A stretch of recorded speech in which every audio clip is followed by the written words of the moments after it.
الحمد لله الحمد لله الذي خلق الإنسان ولم يكن شيئا مذكورا وصوره فأحسن صورته فجعله سميعا بصيرا وأرسل إليه رسله وأقام عليه حجته وهداه السبيل إما شاكرا وإما كفورا أحمده سبحانه وتعالى وأشكره شكر من لم يرج من غيره جزاء ولا شكورا وأشهد أن لا إله إلا الله وحده لا شريك له إنه كان حليما غفارا وأشهد أن نبينا محمدا عبد الله ورسوله بلغ الرسالة وأدى الأمانة وعبد ربه حتى تفطرت قدماه فكان عبدا شكورا صلى الله وسلم وبارك عليه وعلى آله وأصحابه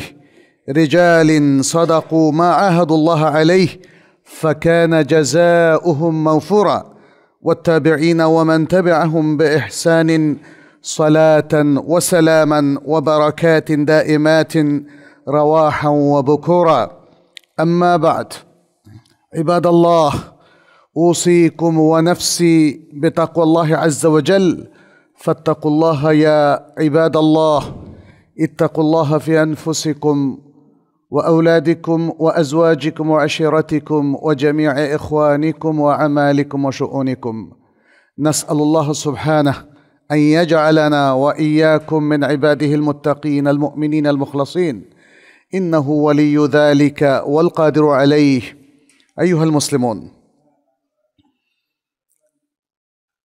আমরা এমন একটা সময় অবস্থান করছি যখন প্রত্যেকেই খুব ব্যস্ত সময় কাটাচ্ছে। পৃথিবী চলছে অত্যন্ত দ্রুত গতিতে, ঘটনা প্রবাহ সবগুলোই মনে হয় যেন প্রতিযোগিতা করছে কে কার আগে ঘটবে।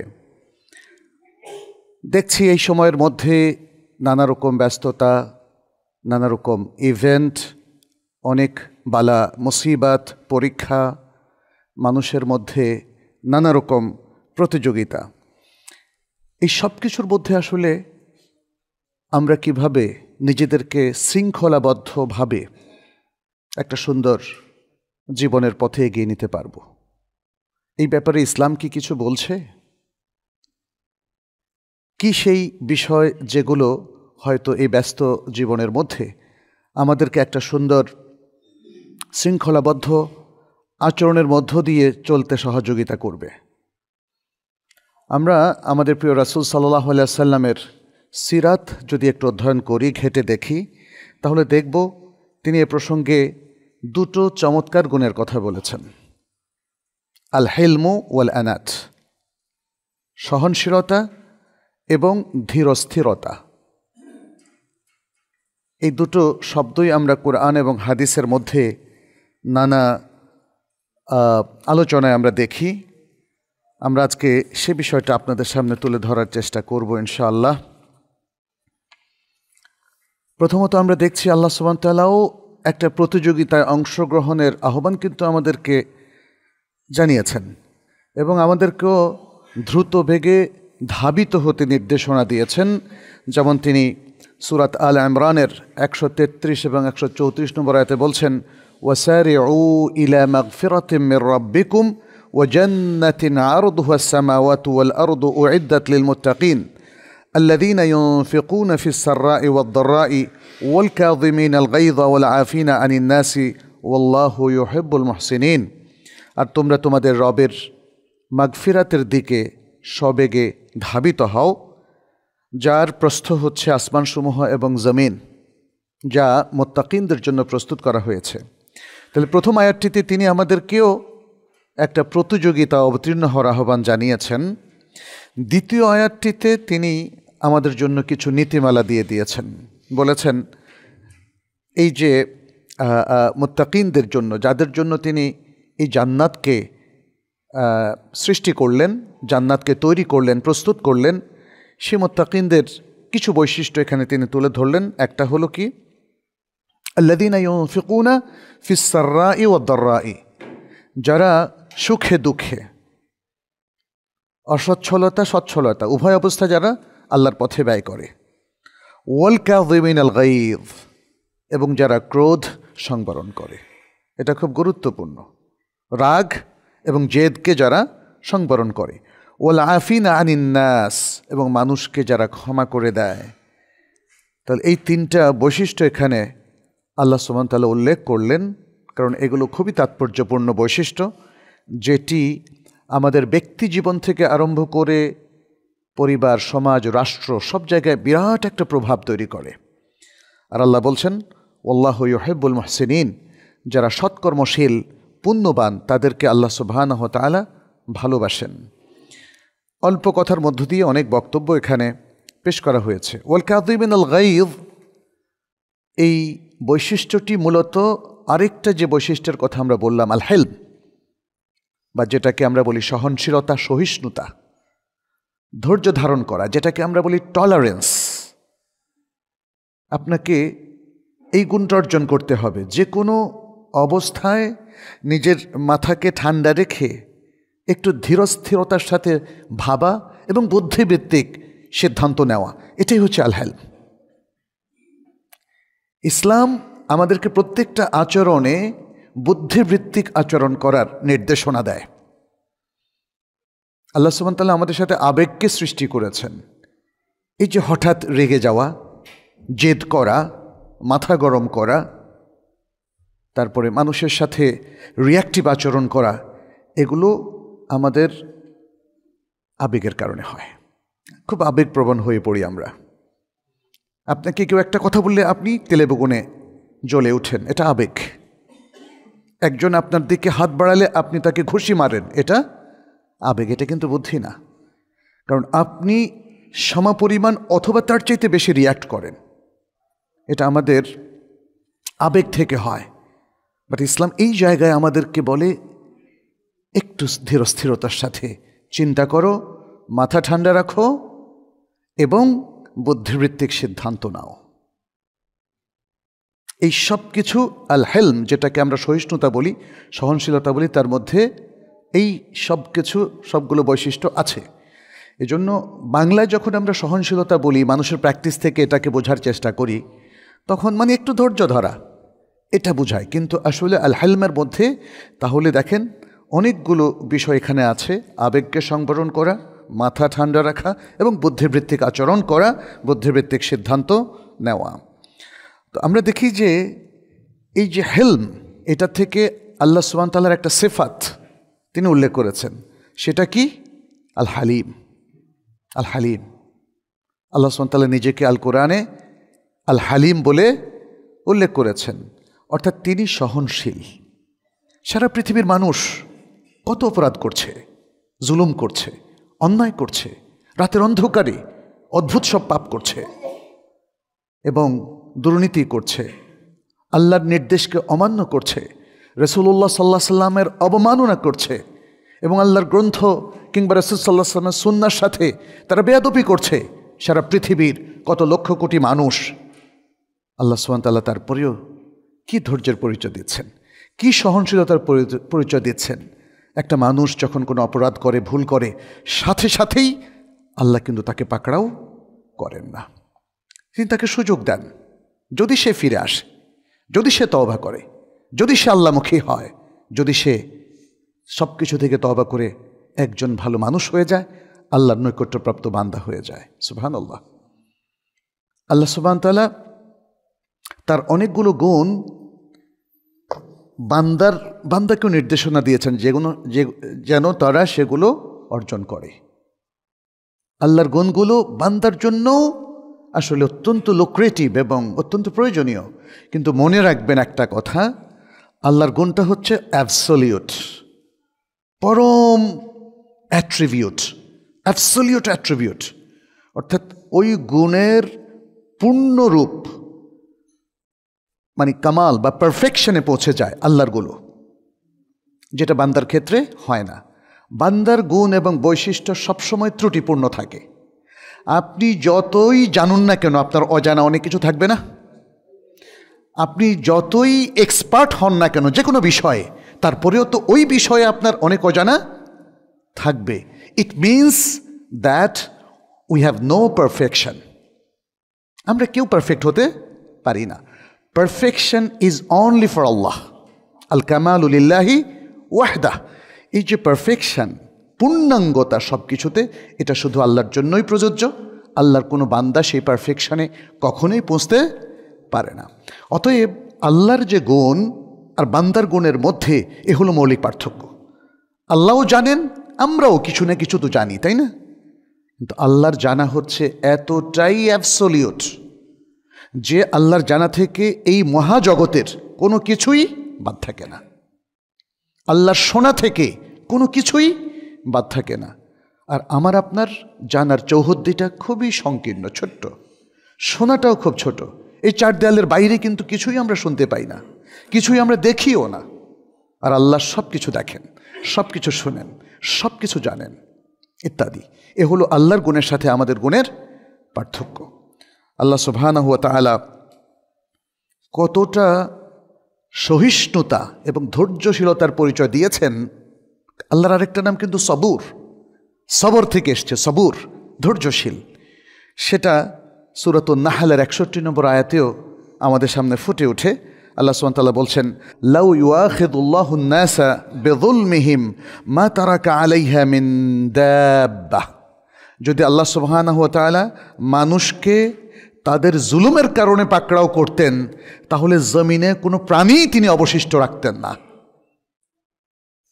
মানুষ এত বড় পাপ করছে, দেখুন না আপনার সমাজে, আপনার আশেপাশের জনপদেও যে পাপগুলো হচ্ছে, এগুলো কি কম? আর যদি কোনো অমুসলিম সমাজে যাই, কোনো নাইট ক্লাবে কি পাপ হচ্ছে সেটা দেখেন, কোনো কনসার্ট, ডিজে পার্টি কিংবা এরকম জায়গাগুলোতে কি ভয়ঙ্কর। অথবা বিভিন্ন দেশে আমরা দেখতে পাচ্ছি নিরপরাধ মানুষগুলোর উপরে আরেক দল মানুষ কিভাবে অত্যাচার নির্যাতন করছে, তাই না? আল্লাহ বলছেন এটা এতটাই ভয়াবহ, যদি আল্লাহ পাকড়াও করতেন তাহলে কাউকে ছাড়তেন না, জনপদগুলোকে একের পর এক ধ্বংস করতেন। আমরা দেখেছি অতীত জাতির ইতিহাস, আল কোরআন থেকে আল্লাহ সুবহানাহু ওয়া তাআলা কওমে লূত, কওমে সামুদ, কওমে আদ, এভাবে অনেক জাতির কথা তিনি উল্লেখ করেছেন, যাদের পাপের কারণে তিনি তাদেরকে ভয়ঙ্কর শাস্তি দিয়েছেন। তার নাফরমানির কারণে তিনি তাদেরকে ভয়ঙ্কর শাস্তি দিয়েছেন। ফলে আল্লাহ সুবহানাহু ওয়া তাআলা এখানে এই জিনিসটাই তুলে ধরলেন যে তিনি আসলে সব জায়গায় সাথে সাথে পাকড়াও করেন না। এটা আমাদের জন্য একটা স্কোপ তৈরি করে, একটা চান্স তৈরি করে আল্লাহর দিকে ফিরে আসার জন্যে, সত্যকে গ্রহণ করার জন্যে, অন্যায় মুক্ত হওয়ার জন্যে এবং জুলুম মুক্ত হওয়ার জন্যে, দুর্নীতি মুক্ত হওয়ার জন্যে। এরপর আল্লাহ সুবহানাহু ওয়া তাআলা বলছেন, ওয়ালাকিন ইউআখিরুহুম ইলা আজালিম মুসাম্মা। কিন্তু তিনি তাদেরকে অবকাশ দেন, তিনি তাদেরকে সুযোগ দেন, তাদেরকে অবকাশ দেন একটা সুনির্দিষ্ট সময় পর্যন্ত। এই অবকাশটা নট ফর এভার, এটা মনে রাখতে হবে। আপনি আজকে বেঁচে গেলেন একটা অন্যায় করে, একটা অপরাধ করে, একটা পাপ করে, তার মানে সারা জীবন বেঁচেই থাকবেন? No, it will never happen. পৃথিবীর ইতিহাস সবসময় প্রমাণ করে, যত লং টাইমই আপনি পাপের মধ্যে থাকুন না কেন, এক সময় এই দুনিয়াতেই আল্লাহ ধরা দেবেন। দিয়েছেন না বলেন? সে অতীত জাতি থেকে আরম্ভ করে বর্তমান পর্যন্ত আল্লাহ অবকাশ দেন, ছেড়ে দেন না। আল্লাহ অবকাশ দেন, ছেড়ে দেন না, এটা মনে রাখতে হবে। এখানেও আল্লাহ তাআলা সেটা বললেন, তিনি একটা সুনির্দিষ্ট সময় পর্যন্ত মানুষকে অবকাশ দেন। ফাইযা জাআ আজালুহুম লা ইস্তাখিরুনা সাআতান ওয়া লা ইস্তাকদিমুন। যখন তাদের সেই নির্দিষ্ট সময়টা চলে আসে, তখন এক মুহূর্তে এদিক ওদিক হয় না, এক মুহূর্তে এদিক ওদিক হয় না। আমাদের চোখের সামনে তো কত মৃত্যু আমরা দেখলাম, তাই না? কত ইভেন্ট এবং ঘটনা আমরা দেখলাম, যেখানে আসলে আমাদের কারোই কোনো হাত নেই।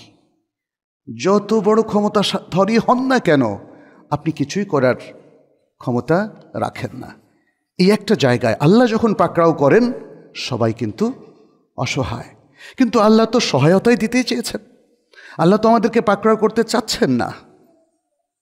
শর্ত হচ্ছে একটাই, আল্লাহর দিকে ফিরে আসা, আল্লাহর দিকে ফিরে আসা। আল্লাহ সুবহানাহু ওয়া তাআলা সূরা ইউনূসের 11 নম্বর আয়াতে বলছেন, ওয়ালাউ ইউআজ্জিলুল্লাহু লিন-নাসি শাররা ইসতি'জালাহুম বিল খাইর লাকুদিয়া ইলাইহিম আজালুহুম ফানাযারুল্লাযীনা লা ইয়ারজুনা লিকাআনা ফি তুগয়ানিহিম ইয়ামাহুন। আল্লাহ যদি মানুষের জন্য অকল্যাণকে তাড়াতাড়ি করে নিয়ে আসতেন, এগিয়ে নিয়ে আসতেন, যে মানুষ খারাপ কাজ করছে এখনই তার উপর অকল্যাণকে চাপিয়ে দিবেন, অর্থাৎ শাস্তি চাপিয়ে দিবেন। এটা যদি আল্লাহ মানুষের জন্য আগ বাড়িয়ে নিয়ে আসতেন, ঠিক যেভাবে মানুষ কল্যাণটাকে চায়, আগ বাড়িয়ে চায়, তাই না? আমরা সবসময় যাই করি না কেন, আমরা কিন্তু চাই যে আমাদের ভালো হোক, আমাদের কল্যাণ হোক, আমাদের স্বার্থটা হাসিল হোক।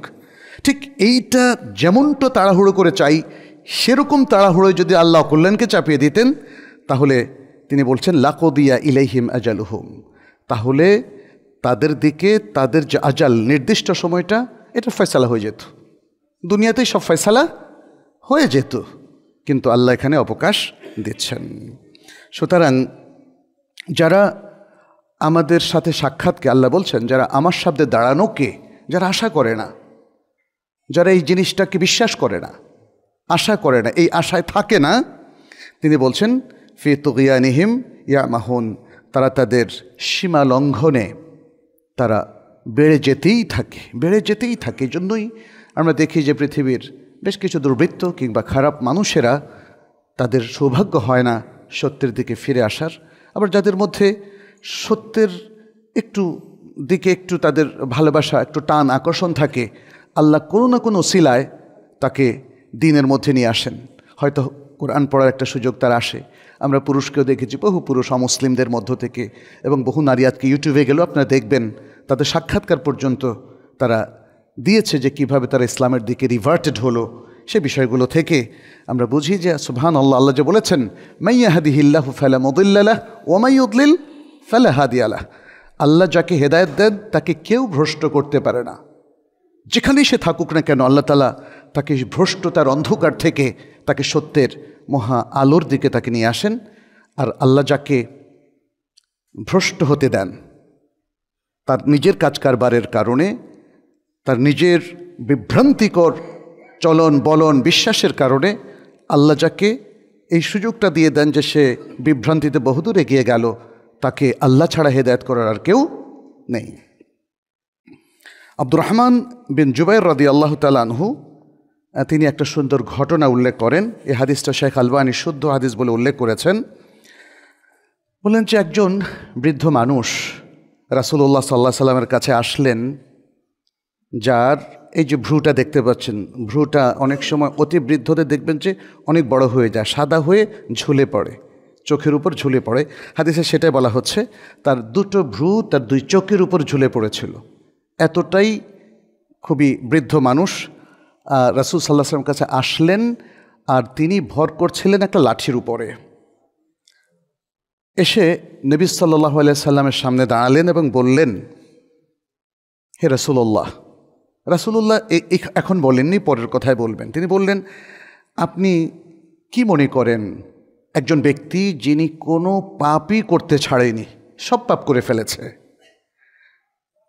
কোনো পাপই সে ছেড়ে দেয়নি, যদি এত বেশি পাপ করেছে, যদি তার পাপটা জমিনবাসীদের উপর বন্টন করা হতো তাহলে আরও বেশি হতো, মানে প্রত্যেককে দিয়ে পাপগুলো যদি বন্টন করা হতো, এত বেশি পাপ যে সেটা খুব বেশি হতো, এবং সেটা এই জমিনবাসীদের সবাইকে ধ্বংস করে দিত। কারণ পাপ তো মানুষকে ধ্বংস করে, মনে রাখবেন, পাপ মানুষকে ধ্বংস করে। অন্যায় মানুষের মধ্যে অশান্তি উৎপাদন করে, চুরি চামারি দেশের অর্থনীতিকে ধ্বংস করে দেয়। মনে রাখবেন, এগুলো কিন্তু উন্নয়ন কার্য না।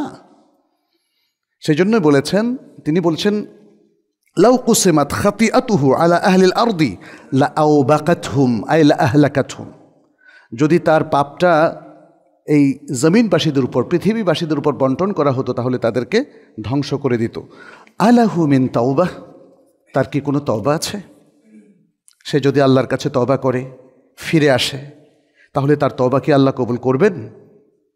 নবী সাল্লাল্লাহু আলাইহি সাল্লাম তাকে প্রথম প্রশ্নটা করলেন, হাল আসলামত, হাল আসলামত, তুমি কি ইসলাম গ্রহণ করেছো? তখন তিনি বললেন সুবহানাল্লাহ, বললেন আশহাদু আল্লা ইলাহা ইল্লাল্লাহ ওয়া আন্নাকা রাসূলুল্লাহ, আমি সাক্ষ্য দিচ্ছি যে আল্লাহ ছাড়া সত্যিকার আর কোনো ইলাহ নেই এবং আপনি আল্লাহর মেসেঞ্জার এবং রাসূল। অর্থাৎ তিনি জানিয়ে দিলেন আমি আমি আমি ঈমান এনেছি, আমি ইসলাম গ্রহণ করেছি, তার সাক্ষ্যটা আপনার সামনেও আমি দিলাম। তখন রাসূল সাল্লাল্লাহু আলাইহি ওয়াসাল্লাম তাকে বললেন তাফআলুল খায়রাত, আপনি ভালো কাজগুলো করবেন, ভালো কাজগুলো করবেন। ও তাতরুকুস সাইয়্যাত, পাপ কাজগুলোকে বর্জন করবেন। ফায়াজআলুহুন্নাল্লাহু লাকা কুল্লুহুন্না খায়রাত, যদি ভালো কাজ করেন আর পাপ কাজগুলোকে বর্জন করেন তাহলে আল্লাহ সুবহানাহু ওয়া তাআলা আপনার অতীতের সকল পাপকেও ভালো কাজে রূপান্তরিত করে দেবেন। এটা কোরআনেও কিন্তু আল্লাহ তাআলা বলছেন, স্পষ্ট করে বলেছেন। মানুষ তওবাটা কি এটাও জানতে হবে। মৌলভী সাহেব এনে দুটো কথা উচ্চারণ করাকে তওবা বলে না। তওবা হচ্ছে রিপেন্টেন্স, টু রিপেন্ট টু আল্লাহ, মনের মধ্যে অনুতাপ তৈরি হওয়া, নিজের অতীত সমস্ত ভুল বিভ্রান্তির জন্য অনুতপ্ত হওয়া, মন থেকে। অনুতপ্ত হলে মানুষের চোখে কিন্তু কান্না আসে, তার হৃদয় কাঁদে, তার চোখে অশ্রু প্রবাহিত হয়, তার শোণিতের মধ্যে একটা আফসোসের আলামত প্রকাশ পায়। এটা হচ্ছে তওবা, রিপেন্টেন্স বাই হার্ট, এটা হচ্ছে তওবা। সেই তওবা যদি কেউ করে, এটাকে সিনসিয়ার তওবা বলা হয়, তাহলে তার অতীতের বিশাল বিশাল পাপগুলোও খায়রাত অর্থাৎ কল্যাণের এবং নেকির বিশাল পাহাড়ে পরিণত হয়। সুবহানাল্লাহ, সুবহানাল্লাহ। এটা হচ্ছে আল্লাহর পক্ষ থেকে reward for your repentance. Reward মানে আল্লাহর রিওয়ার্ডের এই যে একটা মেথড আপনি দেখতে পাচ্ছেন, এই যে একটা সিস্টেম আপনি দেখতে পাচ্ছেন, পৃথিবীর কোনো রিওয়ার্ড এরকম নেই। কেউ কিন্তু অতীতের পাপকে ক্ষমা করবে না, এবং ক্ষমা তো দূরের কথা, অতীতের পাপকে আবার রিওয়ার্ড আকারে আপনাকে দেবে, এটা পৃথিবীর কোনো সিস্টেমে, কোনো দেশের, কোনো ধর্মের, কোনো মানুষের মধ্যে এটা নেই। এটা অনলি ফ্রম আল্লাহ, বিকজ তিনি যা ইচ্ছা তাই করতে পারেন। তিনি এক মহাসাগর পরিমাণ পাপকেও তিনি ক্ষমা করে দিতে পারেন। আচ্ছা, এরপরে সেই ব্যক্তি, সেই সাহাবী বললেন ওয়াগাদারাতি ও ফাজারাতি ইয়া রাসূলুল্লাহ, হে আল্লাহ রাসূল, আমি যে অনেক গাদ্দারি করেছি এবং আমি যে অনেক অশ্লীল কাজ করেছি, সেগুলোর কি হবে? ওয়াগাদারাতি ও ফাজারাতি ইয়া রাসূলুল্লাহ, রাসূল সাল্লাল্লাহু আলাইহি ওয়াসাল্লাম বললেন নাম ওয়াগাদারাতুক ও ফাজারাতুক। তিনি বললেন হ্যাঁ, তোমার এই গাদ্দারির কাজগুলো এবং তোমার এই ফুজুরি অশ্লীলতার কাজগুলো, পাপগুলো, এগুলো ক্ষমা করে দেওয়া হবে। তখন সে সাহাবী বললেন আল্লাহু আকবার, আল্লাহু আকবার। এভাবে তিনি বলতে থাকলেন। আসলে এটা হচ্ছে একটা অনুভূতি যে আল্লাহ এত মহান, আল্লাহ এত বড়, তিনি আবার জীবনের এই সব বড় বড় পাপ যেটা কোনো মানুষ কোনোদিন ক্ষমা করতে পারে না, তিনি ক্ষমা করবেন। তিনি সেটা বলতে থাকলেন এবং তিনি যখন তার লাঠির উপর ভর করে বের হতে থাকলেন, তিনি, এখানে হাদিস এসছে, ফালাম ইয়াজাল ইউরাদ্দিদ আল্লাহু আকবার, আল্লাহু আকবার, আল্লাহু আকবার, আল্লাহু আকবার। তিনি বলতেই থাকলেন, থামলেন না, বলতেই থাকলেন। যতক্ষণ তাকে দেখা যাচ্ছিল, চোখের আড়ালে যাওয়ার আগ পর্যন্ত শোনা যাচ্ছিল তিনি আল্লাহু আকবার, আল্লাহু আকবার বলতে থাকলেন। সুবহানাল্লাহ। তাহলে এখানেও দেখেন, এখানের ঘটনার মধ্যে শিক্ষাটা হচ্ছে এত বড় পাপ করা পর্যন্ত আল্লাহ সুযোগ দিলেন তাকে। আল্লাহ তাড়াহুড়ো করেননি, কারণ এই লোকটা গাদ্দারি, ফুজুরি, ফাওয়াহিশ, মাআসি কোনোটা বাদ দেয়নি। আল্লাহ তখনও তাকে শাস্তি দেননি। এবং তারপরে কি হলো? সে সত্যের দিকে ফিরে আসলো, সে ইসলাম গ্রহণ করলো, সে ভালো মানুষ হয়ে গেল। আমরাও দেখি যে আমাদের জনজীবনে অনেক সময় খুব তাড়াহুড়ো করা হয়। ইভেন আপনি আপনার সন্তানকে মানুষ করতে গিয়ে খুব তাড়াহুড়ো করে পিটা লাগান। আমাদের শিক্ষকরাও একজন ছাত্রের হয়তো অনেক কিছু, শিক্ষার্থীর সাইকোলজি না বুঝে তার উপর নানা রকম কটু বাক্য বর্ষণ করে, ফলে তারা অনেক সময় মানসিক রোগীও হয়ে যায়। একটু ধৈর্য রাখতে হবে, একটু ধৈর্য ধরে মানুষকে এক্সপ্লোর করতে হবে, তাকে স্কোপ দিতে হবে, সুযোগ দিতে হবে। এবং এটাকে বলা হয় যে মানুষ তৈরি করার যে পদ্ধতি, যেটা আল্লাহ সুবহানাহু ওয়া তাআলা, একজন মানুষ কোন পদ্ধতিতে আমরা তার সাথে আচরণ করলে সে ভালো মানুষে পরিণত হয়, তাই না? তাড়াহুড়ো করলে কখনো সেটা হবে না। যে কোনো জিনিস আপনি রান্না তাড়াহুড়ো করেন, দেখবেন যে স্বাদ হবে না। তাড়াহুড়ো করে ড্রাইভ করেন, দেখবেন যে অ্যাক্সিডেন্ট হয়ে যাবে, হবে না? যে কোনো কাজ আপনাকে ধীরস্থিরতার সাথে করতে হবে। ডাক্তাররা যদি তাড়াহুড়ো করে প্রেসক্রিপশন দেয়, তাহলে প্রেসক্রিপশনটা সুন্দর হবে না, ভুল ঔষধ দিয়ে দিতে পারেন, ভুল ডায়াগনোসিস করে ফেলতে পারেন। ফলে সব জায়গায় দরকার হচ্ছে সহনশীলতা এবং ধীরস্থিরতা। এখানে সূরা আল আহজাবের 51 নম্বর আয়াতে আল্লাহ তাআলা তার হালিম হওয়ার কথাটা উল্লেখ করেছেন, বলেছেন ওয়াল্লাহু ইয়ালামু মা ফি কুলুবিকুম, আল্লাহ জানেন তোমাদের প্রত্যেকের অন্তরে কি আছে। ওয়া কানা আল্লাহু আলিমান হালিমা, আর আল্লাহ সব জানতা, সব কিছু তিনি জানেন। হালিমা, তিনি পুরোপুরি সহনশীল, সাথে সাথে মানুষকে পাকড়াও করেন না। দেখেন এখানে কি বলছেন আল্লাহ সুবহানাহু ওয়া তাআলা, তিনি বলছেন যে তিনি অন্তরের কথাও জানেন। অন্য জায়গায় বলেছেন আলিমুম বিযাতিস সুদূর, অন্তর্জামী। আলিমুম বিযাতিস সুদূর এর বাংলা তর্জমা হচ্ছে অন্তর্জামী, অর্থাৎ অন্তরের সব কিছু জানেন। তাহলে বাহ্যিকটাকে জানেন না? আমরা বাহ্যিক যে কাজগুলো করি, যেটা অন্যরাও দেখে, কেউ না কেউ দেখে, তাহলে যিনি অন্তর জানেন তিনি বাইরেটা আরও ভালো করে জানেন। ফলে আপনি প্রকাশ্যে অথবা গোপনে যাই করেন না কেন, অথবা দু একজন নিয়ে গোপনে যে সলা পরামর্শ কিংবা যে পাপগুলো করেন, সেগুলো সবই আল্লাহ জানেন। তবে তিনি হালিম, এখানে তিনি সেটাই বললেন, তিনি সব জানেন, তবে তিনি হালিম, সাথে সাথে পাকড়াও করছেন না। আর আমরা মনে করছি যেহেতু আল্লাহ পাকড়াও করছেন না, বুঝি আল্লাহও দেখলেন না, হয়তো আল্লাহও এটাকে ওভারলুক করে গেলেন নাকি। আসলে আল্লাহ ওভারলুক করবেন না। ফামান ইয়ামাল মিসকালা যাররাতিন খায়রান ইয়ারাহ ওয়া মান ইয়ামাল মিসকালা যাররাতিন শাররান ইয়ারাহ, অ্যাটম পরিমাণ ভালো কাজ হলেও প্রত্যেকে সেটা সেদিন দেখবে, আর অ্যাটম পরিমাণ মন্দ কাজও সে দেখতে পাবে। অতএব আমরা as human being, as slaves of Allah, আমাদের কিন্তু এটা মনে রাখতে হবে, আল্লাহর পার্সপেক্টিভটা আমরা শুধু স্মরণ রাখবো এই জন্যে যে আল্লাহ আমাকে স্কোপ দিচ্ছেন, আল্লাহ ক্ষমা করে দিবেন, ভালো কথা। কিন্তু ক্ষমা পাওয়ার যদি সুযোগ আপনার না হয়, ক্ষমার আগেই যদি আপনার সলিল সমাধি হয়, মৃত্যু হয়, তাহলে কি করবেন? তাই না? আমরা সাউথ কোরিয়াতে একটা বিমান ক্র্যাশ দেখলাম, এবং মনে হয় আশেপাশে এই 7 দিনে আরও অনেকগুলো বিমান ক্র্যাশ হয়েছে, তাই না? আমরা যখন বিমানে উঠি কেউ কি মনে করি যে এটাও তো ক্র্যাশ করতে পারে? এত অসহায় আমরা যে একটা পাখি ঢুকে গেলেই ওই যে ইয়ের মধ্যে, ডানার মধ্যে, তাই না, সেটা আর ঠিক মতো ল্যান্ডই করতে পারে না। প্রিয় ভাইয়েরা, তাহলে এই যে একটা ভালনারেবল সিচুয়েশান, এই যে একটা ঝুঁকি, এই ঝুঁকির মধ্যে আমি আপনি নিশ্চিন্ত থাকি কি করে আমরা অস্থির জীবনযাপন করতে পারি? আমাদেরকে একটু ধীরস্থির চিন্তা ভাবনা করতে হবে।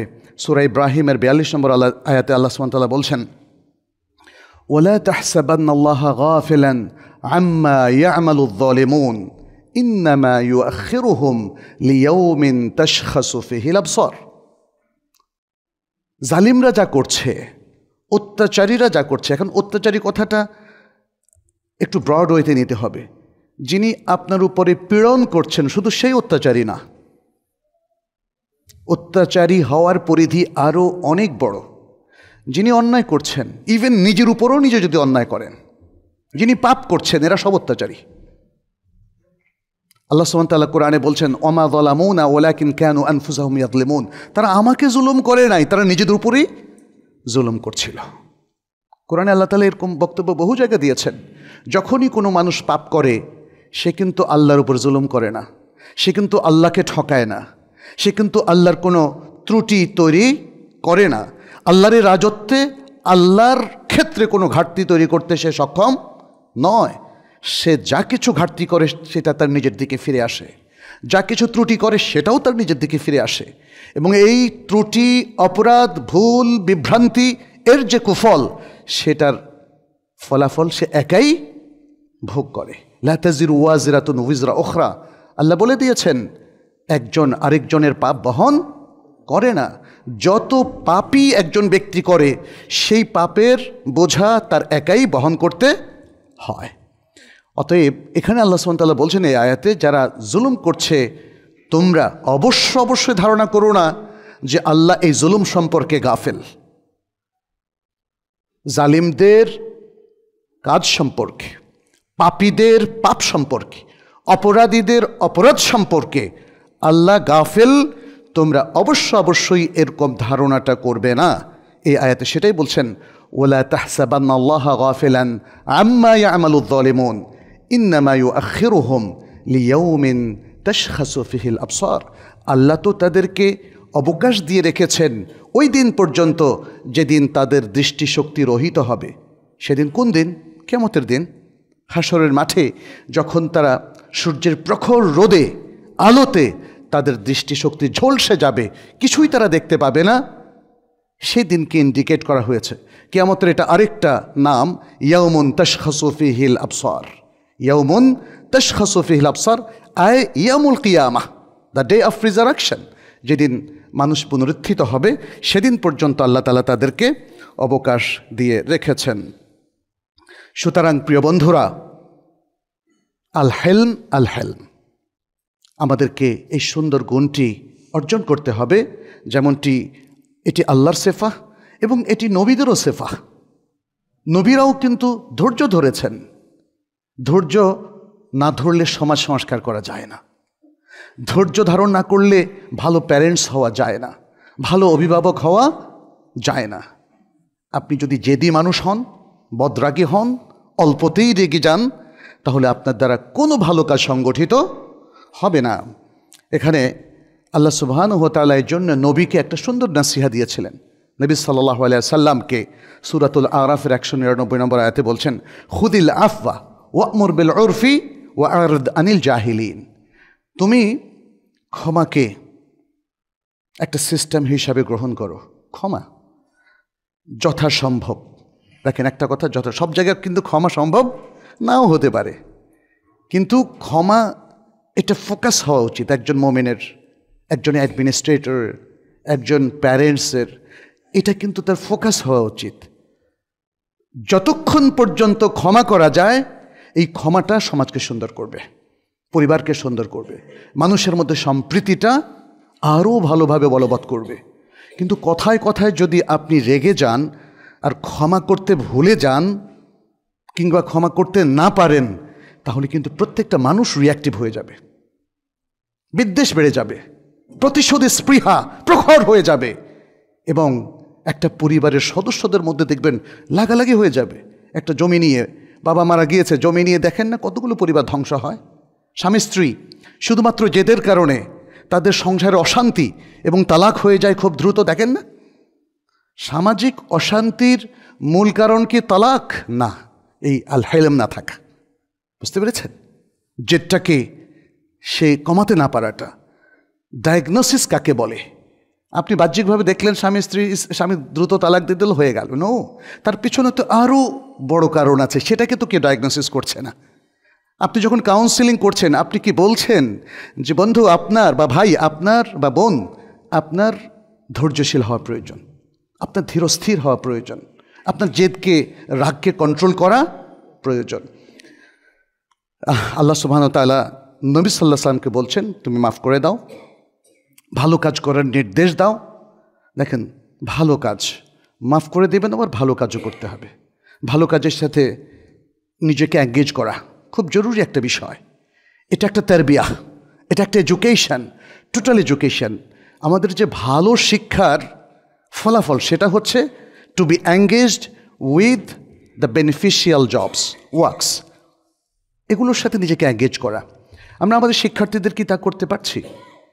আমি মনে হয় আরও একবার বলেছিলাম, আজও বলি, শিক্ষার্থীদের এই যে ধরেন হায়ার লেভেলে ব্যাচেলর, মাস্টার্স, এমফিল, পিএইচডিতে আমাদের এত এত শিক্ষার্থী, বাট ওদেরকে আমাদের কোনো শিক্ষাই কমিউনিটির সাথে এঙ্গেজ করছে না, কমিউনিটি ডেভেলপমেন্টের সাথে এঙ্গেজ করছে না, সোশ্যাল ওয়েলফেয়ারের সাথে এঙ্গেজ করছে না। ছাত্ররা পড়ে, পরীক্ষা দেয়, আর আজে বাজে কাজ করে বেড়ায়। সরি টু সে, আমাকে ক্ষমা করবেন যদি আমি বলে থাকি, আসলে ওদের করার কোনো কাজ নেই। তো আমাদের মুরব্বীরা তারা এক ধরনের গ্রুপিং, ব্যাড পলিটিক্সে তারা নিজেকে নিয়োজিত রেখেছেন। ফলে একটা ছাত্রকে ভালো গাইড দেওয়ার সময় কোথায়, তাই না? আমরা আমাদের প্রতিষ্ঠানগুলোতে দেখি একজন আরেকজনের পেছনে লেগে আছেন, কে কার ক্ষতি করতে পারে, একটা প্রতিযোগিতা। এই সমাজে ভয়ঙ্কর একটা অধঃপতন তৈরি হয়ে গেছে। ফলে শিক্ষার্থীদেরকে একটা চমৎকারভাবে যে গাইড করা, সেটা পর্যন্ত হচ্ছে না, না মাদ্রাসায়, না স্কুলে, না ইউনিভার্সিটিতে। অথচ মনে রাখবেন, ইউনিভার্সিটি স্টুডেন্টরা হচ্ছে আপার লেভেলের স্টুডেন্ট। ওদেরকে অবশ্যই খুব দ্রুত তাদেরকে সোশ্যাল ওয়েলফেয়ার এবং সোশ্যাল ডেভেলপমেন্ট, কমিউনিটি ডেভেলপমেন্টের সাথে তাদেরকে এঙ্গেজ করতে হবে। কারণ ওরা ব্যাচেলর ডিগ্রি পাশ করেই তো বিসিএস ক্যাডারে ঢুকবে অথবা শিক্ষক হবে। তখন তো তার কোনো ট্রেনিং নাই, তার মধ্যে সে মাইন্ডসেট নাই যে আমি আমার জাতিকে, আমার উম্মাকে, আমার ফেলো মুসলিম ব্রাদার সিস্টার্সদেরকে আমি হেল্প করব। সেটা তো হয়নি। বরং আমরা দেখেছি তাদের মূল ফোকাসটা হচ্ছে ভালো রেজাল্ট করা, ভালো একটা চাকরি পাওয়া এবং সুন্দর একটা ক্যারিয়ার করা। বাট এই ক্যারিয়ারটা দিয়ে যে সে দেশ জাতির কী করে উপকার করবে, সেটা কিন্তু তার মাথায় নাই। তাদের মাথা হচ্ছে to make a lot of money, অনেক টাকা দরকার তাদের, এবং সেই জন্য যদি ঘুষ খেতে হয়, তারপরে যদি কোনো অপকর্ম করতে হয়, দুর্নীতি করতে হয়। আমি বেশ কিছু স্টুডেন্টদেরকে আমার স্টুডেন্ট লাইফে দেখেছি, যখন আমি নিজে ইন্টারমিডিয়েটে আলিমে পড়তাম, আমারই আত্মীয় স্বজনদের মধ্যে যারা বোর্ড স্ট্যান্ড করতো, তখন তো স্ট্যান্ডের নিয়মটা ছিল। অনেকে আমাকে বলেছে যে মঞ্জুর, আমি অনেক টাকা বানাতে চাই। তাই আমি বললাম কীভাবে? বলছে আমি ঘুষ খাবো। আমি বললাম অবলীলায় বলে ফেললে না কথা? বলছে ইয়েস, উই নিড মানি, আমাদের একটা সুন্দর জীবনের জন্য অনেক টাকা প্রয়োজন। উনি সম্পর্কে আমাদের এক আত্মীয় হতেন। পরবর্তীতে আমি জেনেছি তিনি হঠাৎ হার্ট অ্যাটাকে মারা গিয়েছেন, আজ থেকে আরও প্রায় 15 বছর আগে, অল্প বয়সে, 40ও পুরেনি। সুতরাং ভাই, প্ল্যান কি করবেন এটা একটু চিন্তা করুন, ধীরস্থিরে চিন্তা করুন। এবং আমি বলবো যে আমাদের শিক্ষার্থীরা এবং শিক্ষকরা, তাদের মূল কাজই হচ্ছে দেশ জাতির উপকার করা, তাদেরকে গাইড করা, আলোকিত করা। সেই কাজে আপনারা মনোযোগ দিন। তারপরে নবী সাল্লাল্লাহু আলাইহি ওয়াসাল্লাম এখানে, আল্লাহ সুবহানাহু ওয়া তাআলা এখানে আরেকটা কথা নবীকে বললেন, সেটা হচ্ছে ওয়া'আরাদ আনিল জাহিলিন, জাহেলদের থেকে বিরত থাকো। জাহেল লোকরাই কিন্তু এই সমাজের একটা বলা মুসিবত। তাদেরকে ম্যান পাওয়ারে পরিণত করবেন কিভাবে? এডুকেশনের মধ্য দিয়ে। জাহেল যারা, তাদেরকে আমাদের এডুকেট করতে হবে। যাদের কোনো প্রশিক্ষণ নেই, তাদেরকে প্রশিক্ষণ দিতে হবে। যাদের ভালো চিন্তা নেই, তাদেরকে ভালো চিন্তা শেখাতে হবে। তাহলে আর তারা জাহেল থাকবে না। কিন্তু যতক্ষণ তারা জাহেল থাকে, ততক্ষণ পর্যন্ত তারা কিন্তু প্রত্যেক ইন্ডিভিজুয়ালকে মিসগাইড করবে। এই জন্য আল্লাহ সুবহানাহু ওয়া তাআলা বললেন ওয়া'আরাদ আনিল জাহিলিন, জাহেলদের থেকে তুমি বিরত থাকো। আল্লাহ সুবহানাহু ওয়া তাআলা সূরাতুশ শূরার 37 নম্বর আয়াতে বললেন ওয়াইযা মা গাযিবু হুম ইয়াগফিরুন। এটা মুমিনদের সিফাত সম্পর্কে বলছেন, যখন তারা ক্রুদ্ধ হয়, তাদের রাগ এসে যায়, তারা ক্ষমা করে দেয়। আপনি ক্ষমা করে দিলে আপনার রাগটা পড়ে যাবে। ক্ষমাটা যদি মাথায় রাখেন, রাগটা পড়ে যাবে। আর যদি ক্ষমা করতে না পারেন, রাগটা উত্তরোত্তর বাড়তে থাকবে, বিদ্বেষ বাড়তে থাকবে, হানাহানি বাড়তে থাকবে। এটা আমাদের জন্য খুবই ক্ষতিকর। আল হাসান রাদিয়াল্লাহু তাআলা আনহু তিনি বলেন আল মুমিনু হালিমুন লা ইয়াজহাল ওয়া ইন জাহিলা আন-নাসু আলাইহি। বলছেন যে মোমেন ব্যক্তি খুব সহিষ্ণু হয়, যদিও মানুষ তার সাথে মূর্খতাপূর্ণ আচরণ করে, কিন্তু সে মূর্খতাপূর্ণ আচরণ করে না। এরপরে তিনি তেলাওয়াত করলেন ওয়াইদা খাতাবাহুমুল জাহিলুনা ক্বালু সালামা, সূরা আল ফুরকানের মধ্যে যখন জাহিল ব্যক্তিরা তাকে অ্যাড্রেস করে, তখন সে বলে সালাম, সালাম, মানে আমি আপনার সাথে আর কোনো কথা বলবো না। কায়েস ইবনে আসিমকে জিজ্ঞেস করা হয়েছিল যে হিলমটা কি, হেলমটা কি, এই সহিষ্ণুতাটা কি? তিনি বললেন আনতাসিলা মান কাতাক, যে তোমার সাথে সম্পর্ক ছেদ করলো তার সাথে সম্পর্কে জোড়া লাগানো। ওয়াতুতি মান হারামাক, যে তোমাকে বঞ্চিত করলো তাকে তুমি প্রদান করবে। ওয়াতাফুয়া আম্মান যালামাক, আর যে তোমাকে জুলুম করলো তাকে তুমি ক্ষমা করে দেবে। রাসূলুল্লাহ সাল্লাল্লাহু আলাইহি ওয়াসাল্লাম আশাজ আব্দুল কাইস, একজন সাহাবী, তাকে বলেছিলেন ইন্না ফিকা খাসলাতাইন ইউহিব্বুহুম আল্লাহ, তোমার মধ্যে দুটো বৈশিষ্ট্য আছে, এটা আল্লাহ খুব পছন্দ করেন। একটা হলো আল হেলমু বা সহিষ্ণুতা, সহনশীলতা, ওয়াল আনাত, আরেকটা হলো ধীরস্থিরতা। এই দুটোর মধ্য দিয়ে মানে আল্লাহ সুবহানাহু ওয়া তাআলা আসলে বান্দাকে অনেক উপরে উঠান, আল্লাহ এগুলোকে পছন্দ করেন। আচ্ছা, এরপরে নবী সাল্লাল্লাহু আলাইহি ওয়াসাল্লাম আরেকটা হাদিস আমি বলি, সময় খুব বেশি নেই, আর 2-3টা কথা বলে আমি শেষ করব। নবী সাল্লাল্লাহু আলাইহি ওয়াসাল্লাম বলেন, মান কাযামা গায়যান, যে ব্যক্তি ক্রোধ সংবরণ করে, ওহুয়া কাদরুন আলা আইয়ুনফিযাহু, অথচ এই রাগটাকে বাস্তবায়ন করার ক্ষমতা তার আছে, এমত অবস্থায় সে ক্রোধকে যদি দমন করে, দাআহুল্লাহু আযজা ওয়া জাল্লা আলা রুউসিল খালাইক ইয়াউমাল কিয়ামাহ, কিয়ামতের দিন সমস্ত সৃষ্টির সামনে আল্লাহ তাআলা তাকে ডাকবেন, ইউখাইয়িরুহু মিনাল হুরিল আইন মা শা, সে যা চায় তার পছন্দনীয় সেই হুরুল আইন, সে যা চায় সেখান থেকে যাতে সে এখতিয়ার করতে পারে। অর্থাৎ আল্লাহ তাআলা তাকে সেদিন অনেক সম্পদ দেবেন, অনেক কিছু দেবেন এবং তাকে তিনি খুশি করবেন। এটা আবু দাউদ এবং তিরমিজির বিশুদ্ধ সনদের হাদিস। আলী ইবনে আবি তালিব রাদিয়াল্লাহু তাআলা আনহু থেকে একটা সুন্দর কথা বর্ণিত হয়েছে। তিনি বলেছেন, লাইসাল খায়রু আন ইয়াকতুরা মালুকা ওয়া ওয়ালাদুক ওয়ালাকিন্নাল খায়রা আন ইয়াকতুরা ইলমুকা ওয়া ইয়াযুমা হিলমুক। বলছেন যে এটা আসলে কল্যাণের অন্তর্ভুক্ত নয় যে তোমার সম্পদ অনেক বেড়ে যাবে, সন্তান অনেক বেড়ে যাবে, বরং প্রকৃত কল্যাণ হচ্ছে তোমার ইলম এবং জ্ঞান বেড়ে যাওয়া এবং তোমার হিলম বা সহিষ্ণুতা বেড়ে যাওয়া। একটা হাদিস, যায়েদ ইবনে সানাহ, তিনি ইহুদিদের একজন বড় ধর্মীয় ব্যক্তিত্ব ছিলেন। রাসূল সাল্লাল্লাহু আলাইহি ওয়াসাল্লাম তার কাছ থেকে একটা জিনিস ধার করেছিলেন একটা সুনির্দিষ্ট সময় পর্যন্ত। সেই সময় আসার 2 দিন আগে তিনি রাসূল সাল্লাল্লাহু আলাইহি ওয়াসাল্লামের কাছে এসে বললেন, সেটা চাইলেন যে আমার এগুলো ফেরত দেন। তার পাশে ছিলেন ওমর ইবনুল খাত্তাব রাদিয়াল্লাহু তাআলা আনহু, তার নাম ছিল যায়েদ, ইহুদি, সেই ব্যক্তির নাম আরব ইহুদি। তিনি পুরো ঘটনাটা তিনি বর্ণনা করছেন যে ওখানে ওমর ছিল, আর ওমর আমার দিকে, আমি ওমরের দিকে তাকালাম, দেখলাম যে তার 2টো চোখ গোল গোল হয়ে, মানে সেখান থেকে ক্রোধ বের হচ্ছে, কারণ ইহুদি এই ধর্মীয় ব্যক্তি এসে নবী সাল্লাল্লাহু আলাইহি ওয়াসাল্লামকে আসলে অপমান করছে ঋণ ফেরত নেওয়ার বাহানায়। ফলে ওমর রাদিয়াল্লাহু তাআলা জানেন অত্যন্ত কঠোর এবং রাগী স্বভাবের ছিলেন, তিনি এটা সহ্য করতে পারছিলেন না। তিনি তার দিকে চোখকে গোল করে তাকিয়ে রাখলেন এবং তার দিকে বারবার তাকাচ্ছিলেন, দৃষ্টি হানছিলেন এবং বললেন, ইয়া আদুওয়াল্লাহ, হে আল্লাহ শত্রু, আতাকুলু লিরাসূলিল্লাহ সাল্লাল্লাহু আলাইহি ওয়াসাল্লাম আসমা, তুমি কি আল্লাহ রাসূলকে এমন কথা বলছো যেটা আমি তোমার মুখে এখন শুনছি? অর্থাৎ তিনি খুব হুমকি দিলেন।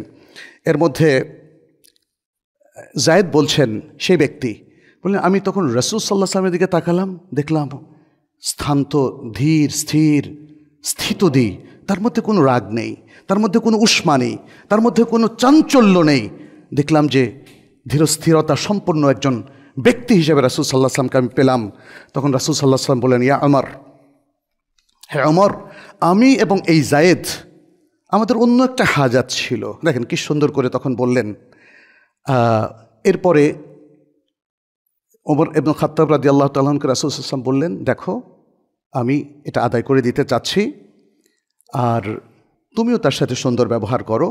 এবং বললেন, ইযহাব বিহি ইয়া ওমর, ওমর তুমি যায়েদকে নিয়ে যাও, তার পাওনাটা বুঝিয়ে দাও এবং এই পাওনার সাথে আরও 20 সর, যেটা আমাদের দেশীয় হিসাবে হয়তো 1-1.5 মনের মতো হবে, এটা আরও বাড়িয়ে দাও তাকে।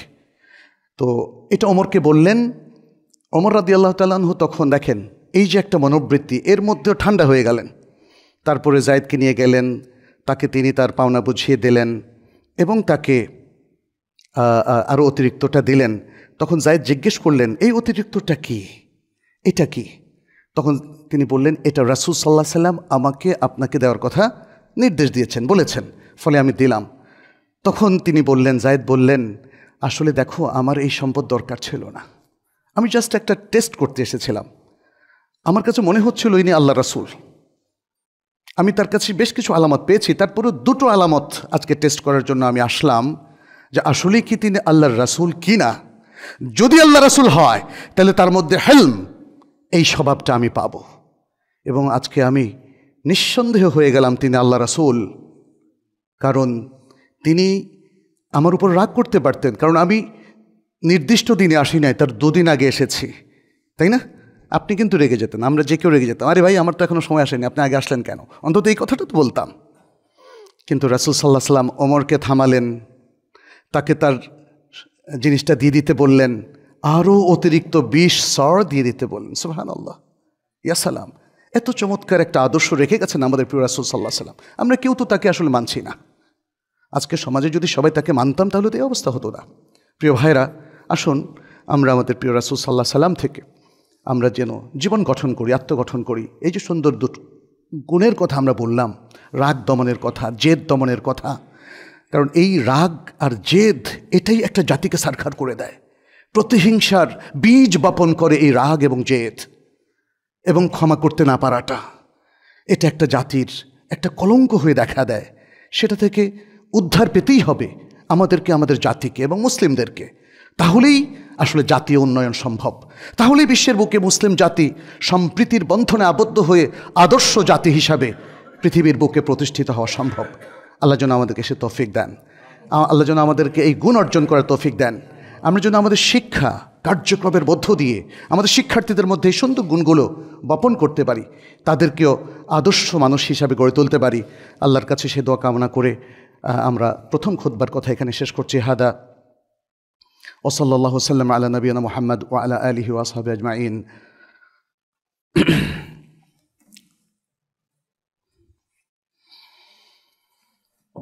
আলহামদুলিল্লাহি রাব্বিল আলামিন ওয়াল আকিবাতু লিল মুত্তাকিন والصلاة والسلام على نبينا محمد وعلى آله وأصحابه أجمعين. عباد الله اتقوا الله واتبعوا سنة نبيكم وكونوا عباد الله المخلصين المؤمنين المتقين. اللهم تقبل منا إنك أنت السميع العليم وتب علينا إنك أنت التواب الرحيم. ربنا عليك توكلنا وإليك أنبنا وإليك المصير. أيها المؤمنون, আমরা যে আলোচনাটা করলাম সেটা আসলে আরও অনেক বড়, আরও অনেক উদাহরণ আছে আমাদের অতীতের ইতিহাস থেকে, নবীদের ইতিহাস থেকে, সাহাবায়ে কেরামের ইতিহাস থেকে, আমাদের সালাফের ইতিহাস থেকে। তো যতটুকু আমরা আলোচনা করেছি, আমার বিশ্বাস যে আমরা বুঝতে পেরেছি যে এই গুণগুলো অর্জন করলে কেউ ঠকবেন না, জেতা ছাড়া কেউ ঠকবেন না। আপনাদের জীবনটা আলোকিত হবে, সুন্দর হবে, আপনাদের সংসারটা সুখী হবে, সমাজটা শান্তিপূর্ণ হবে এবং সমাজটা তার লক্ষ্য পারে, উন্নতির যে লক্ষ্য নির্ধারণ করা হয়েছে সেদিকে যেতে পারবে এবং আমাদের আখিরাতটাও সুন্দর হবে। এই জন্য প্রয়োজন আমাদের দ্বীনের আরও কিছু জ্ঞান। আপনারা খেয়াল করে দেখবেন, আমরা এত এত পড়াশোনা করি কিন্তু ইসলামের এই সুন্দর জায়গাগুলো আমাদের প্রায় জানাশোনা হয় না, পড়া হয় না। এইটাই আমাদের জন্য সবচেয়ে বড় বিভ্রান্তির কারণ বা পিছিয়ে পড়ার কারণ। কোরআন সুন্নাহর পড়াগুলোকে আমরা মনে করি নিছক ধর্মীয় জিনিস, অনেকটা আন্ডার এস্টিমেট করা হয়, মানে অপ্রয়োজনীয় মনে করা হয়, যে কারণে আমাদের দেখাই যাচ্ছে যে আমরা দ্বীনি জ্ঞান থেকে আমরা বিচ্ছিন্ন থাকি। আমরা দ্বীনের এই সুন্দর ইনফরমেশনগুলো থেকে আমরা অজ্ঞ থাকার কারণে আসলে আমাদের এই বিভ্রান্তি। তো আসুন আমরা ইসলামের মৌলিক জ্ঞানগুলো এবং সুন্দর সুন্দর আমাদের ইতিহাস, রাসূল সাল্লাল্লাহু আলাইহি ওয়াসাল্লামের সিরা, সাহাবায়ে কেরামের জীবনী থেকে এই হাদিসগুলো, এই ঘটনাগুলো আমরা একটু জেনে নেই। আর এটা জানার জন্য আমাদের যে কোনোভাবেই হোক ইলমের সাথে আমাদেরকে এঙ্গেজড হতে হবে। আপনারা জানেন যে আমি এর আগেও বলেছিলাম, তাইবা একাডেমির বেশ কিছু কোর্স আছে, এর মধ্যে ডিপ্লোমা ইন ইসলামিক স্টাডিজ এখন ভর্তি এবং এনরোলমেন্ট চলছে।